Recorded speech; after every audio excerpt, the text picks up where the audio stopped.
It's all about the struggles I went through in my life. It is about the all kinds of abuse that I suffered from the time I was 4 years old, including mental abuse, physical abuse, sexual abuse, and that is just from the time I can remember. All that abuse was caused by multiple people and continue throughout my whole life.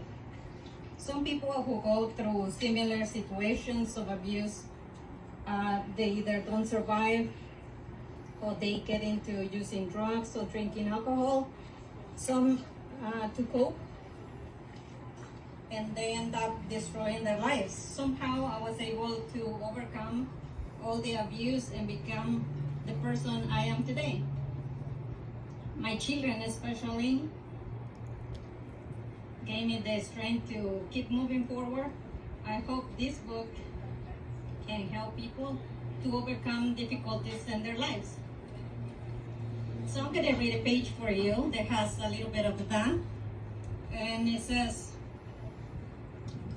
when I was about 4 years old, that's as far as I can remember.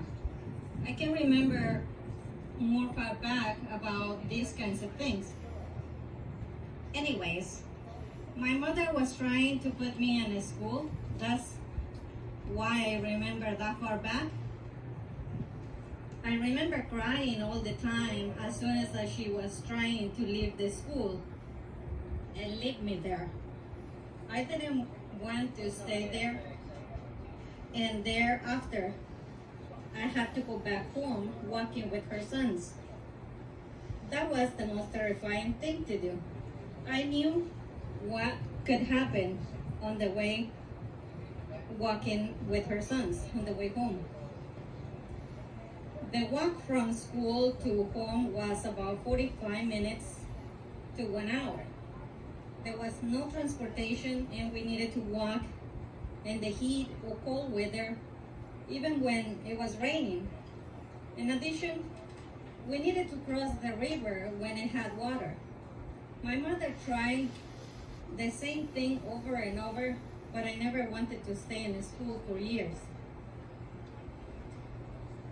The reason I never wanted to stay in school and walk with my mother's sons is because they sexually assaulted me for many years.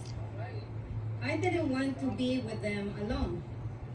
Unfortunately for me, my mother left me with them alone many times. Even when I cried so much for her to take me with her, like every time she went to the city to get groceries, which was pretty often.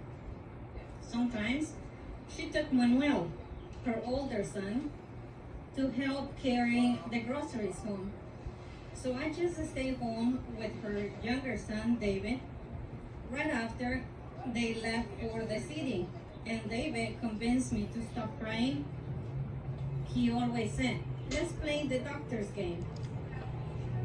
So he took me to a room, and he supposedly pretended he was the doctor. He took all my clothes off, then he went on his knees to pretend that he was a horse. And he put me on his back because I was getting a ride to the doctor. Then he threw me on the floor and said that I needed a shot.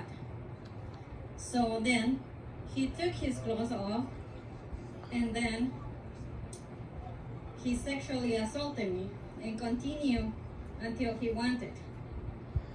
He did the same thing many times for many years, every time my mother went to the city with her older son, until he got out of school and started working. And that is my reading for today, everyone. Thank you very much.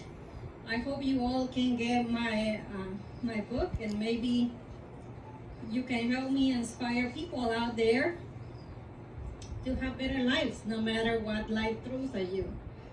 You always have choices. Life is beautiful. Enjoy it. I also wrote a book for children. It's called Little Betty and the Piggy. It's also a true story, which is an example for children to never play with fire, since we have many fires in California and all over the world. So we need to take care of our environment and the wildlife. It also shows children to eat their vegetables to grow big and strong. So both of my books are available on Amazon, iTunes, Barnes and Nobles. Thank you so much for your time. All right. Good job. Good job, Betty.